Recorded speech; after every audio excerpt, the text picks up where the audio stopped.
tell us what the basic premise of this story is? Well, the basic premise of the story revolves around a group of neuroscientists played by myself and Johnny Depp, who are also husband and wife, and their good friend Paul Bettany, who are pretty much at the vanguard of trying to actualize this notion of the singularity, which is, or the transcendence as it is called in the film, which is the moment that computers become sentient beings or surpass the intelligence and capacity of humans. So essentially there's no difference between humans and computers. They're sort of moral crusaders in the sense that they believe that this is the greatest hope for our future as a race, of mankind's future, in that it will solve climate problems and it will solve disease and poverty, hunger, the whole 9 yards. And there's also a faction of people who could be termed, terrorists or whatever you want to call them, who are vehemently opposed to this notion and believe that it will essentially take away what makes us humans. And they try to stop it, and in the outcome attempt to make an assassination on Johnny Depp's character's life, at which point I, as his wife, am faced with the dilemma of realising that I'll either lose him, or I could fast-track the research and upload his consciousness to a computer and let him live on forever inside the computer, which is what she does. And then it unravels from there. That's great.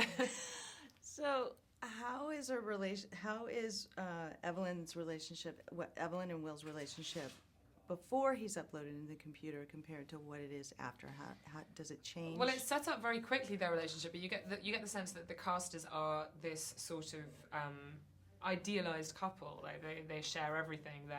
They share their life and their love and their work, and they're very much they have a parity and a very, very human and easy and admirable and wonderful relationship. And this alters drastically when he becomes omniscient, as it were. And I suppose it's the dilemma of the film, is that it's very difficult to quantify or prove consciousness. So if you upload someone's personality to a machine, how do you then get the machine to prove that it is that person? Now, a neuroscientist, I know this because we researched it and we spoke to them, would say that there's nothing that we would call human behavior, be it emotions, love, sadness, fear, anger, what more romantic or spiritual people would like to call the soul. There is none of that cannot be reduced to neurological function or a synapse or and in the moment that you can map it is the moment that you can reproduce it, save it, upload it, whatever you want to do with it.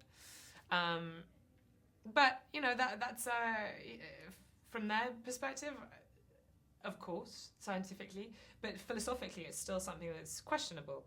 Because how do you know? And I suppose that Evelyn goes through that dilemma during the course of the movie. She's like, well, I don't.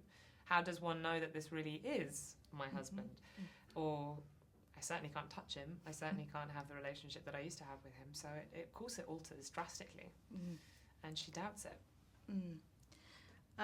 Obviously, this is a lot of a heady subject, and you speak so well on it. So, speaking of the research, did you have to do a lot of research for this? Did you?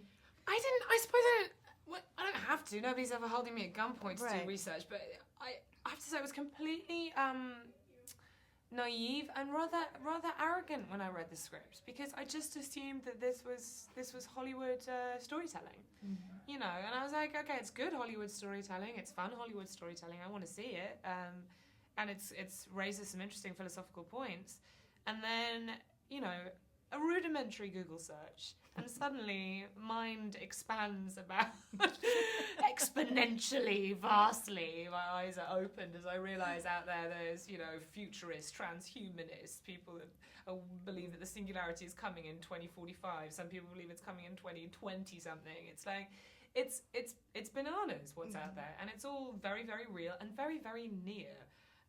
And so I suppose the more that I scratch the surface a little bit, I just wanted to get in there because it's fascinating and terrifying and potentially exciting and potentially horrifying. Yeah. So I couldn't stop really after a while. Yeah, that's what I figured.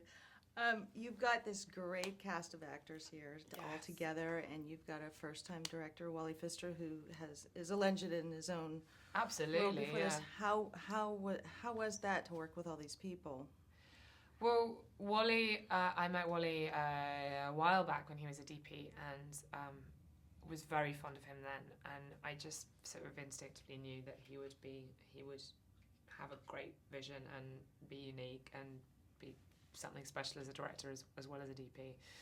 And he proved it. He proved to me. I mean, he has all the, and it was glorious to be in that company of someone who has all the everything that comes with having no disappointments as a director that first-time directors have, and the joy and the sort of vigor and the determination to be perfectionist on every level, and because everything is in this basket, as it were, and also, but none of the greenness, none of the lack of experience, because he's more experienced than any first-time director is ever going to be ever in the history of first-time directors. Also, I do think a DP arguably watches how actors work closer than anyone else on the set. I mean, bar the director, but their job is to light us, so they're constantly watching our behaviour and our faces and how we operate and how we do things. So he knew how to speak to actors, and he knew how to transition into that relationship, and he was brilliant at it. And working with Johnny and Paul and Johnny Depp is just annoyingly one of the most charming and charismatic and generous actors. He's just for such a huge movie star, he's curiously devoid of ego in the way that a lot of movie stars have. He's genuinely interested in people and having conversations that aren't about acting. He'll talk about music and books and everything else, which I love because I think a lot of actors have other interests. It's part of our job is to be broadly interested in life, so it tends to generate interesting discussion. And he's definitely one of those, and he's that, and he's also a pro. He's there, and he was there for all of our footage. I didn't shoot anything with a green screen. I didn't shoot anything with the script supervisor saying his lines. He was in a room next door being beamed in via a live feed, and we had earpieces in so we could talk to each other all day. So he had my back, as it were, which I thought was very generous of him and great. Yeah, no, it sounds great. Well, that was great.